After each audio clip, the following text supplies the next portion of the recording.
जय श्री राम।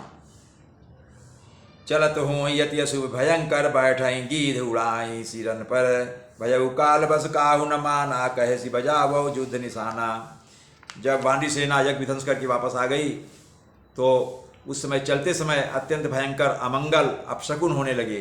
गीध उड़ उड़कर उसके सिरों पर बैठने लगे रावण के ऊपर, किंतु वह काल के बस था, इससे किसी भी अपशकुन को नहीं मानता था। उसने कहा युद्ध का डंका बजाओ। रावण ने अपनी सेनाओं से कहा युद्ध का डंका बजाओ भाई, आगे चलो। चली तमीचर यनी अपारा, बहुगज रथ पदाति अस्वारा, प्रभु सन्मुख धाये खल कैसे, सलभ समूह अनल कह जैसे। निशाचरों की अपार सेना चली, उसमें बहुत से हाथी रथ घुड़सवार और पैदल हैं। वे दुष्ट प्रभु के सामने कैसे दौड़े, जैसे पतंगों के समूह अग्नि की ओर जलने के लिए दौड़ते हैं। कहने का आशा ये है कि उनकी मृत्यु निश्चित है, भगवान की तरफ दौड़ रहे हैं। जैसे पतंगे मरने के लिए दीपक की तरफ दौड़ते हैं, वैसे वे भगवान की ओर दौड़ रहे हैं। यहाँ देवतन या स्तुति कीन्ही, दारुण विपति हमई यही दीन्ही, अब जनि राम खिलावो ये ही, अतिशय दुखित होती भय देही। इधर देवताओं ने स्थिति आरंभ कर दी। हे श्री राम जी, इसने हमको दारुण दुख दिए हैं, बहुत कष्ट दिया है। अब आप इसे अधिक ना खिलाइए, अब इसके साथ खेलिए मत। जानकी जी भी बहुत दुखी हो रही है, बस इसका अंत कर दीजिए। देव बचन सुनि प्रभु मुस्काना, उठी रघुवीर सुधारे बाना, जटाजूट दृढ़ बाधे माथे, सोहई सुमन बीच बीच गाथे। देवताओं के वचन सुनकर प्रभु मुस्कुराए, फिर श्री रघुवीर जी ने उठकर बाण सुधारे, मस्तक पर जटाओं के जूड़े को कस कर बांध लिया, उसके बीच बीच में पुष्प गूंथे और शोभायमान हो रहे हैं।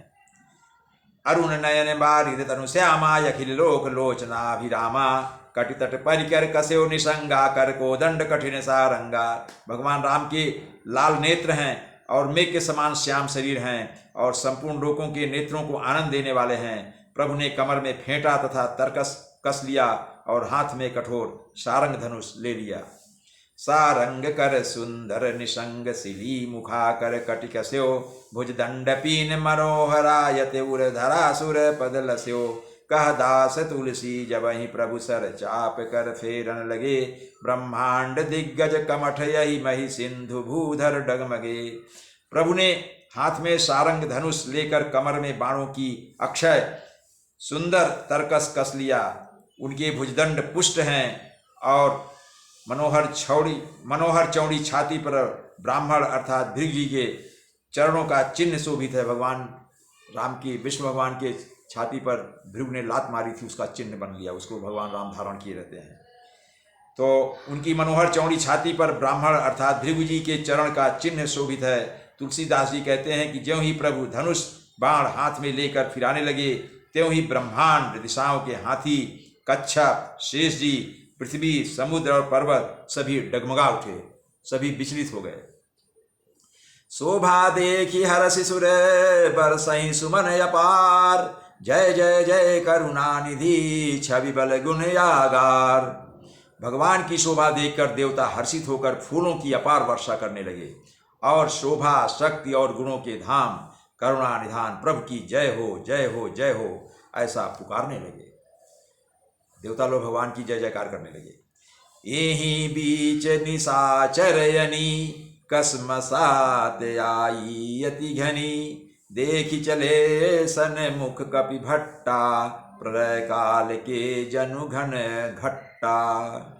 इसी बीच में निशाचरों की अत्यंत घनी सेना कसमसाती हुई अर्थात आपस में टकराती हुई आई, अर्थात ज्यादा सेना है तो भीड़ में एक दूसरे से टकरा रहे हैं। उसे देखकर वानर योद्धा इस प्रकार उसके सामने चले जैसे प्रलय काल के बादलों के समूह हों। बहु कृपान तरवारी चमंकहीं, जनुदह दिशि दामिनी दमंकहीं, गजरथ तुरग चिकार कठोरा, गर्जहि मनहु बलाहक घोरा।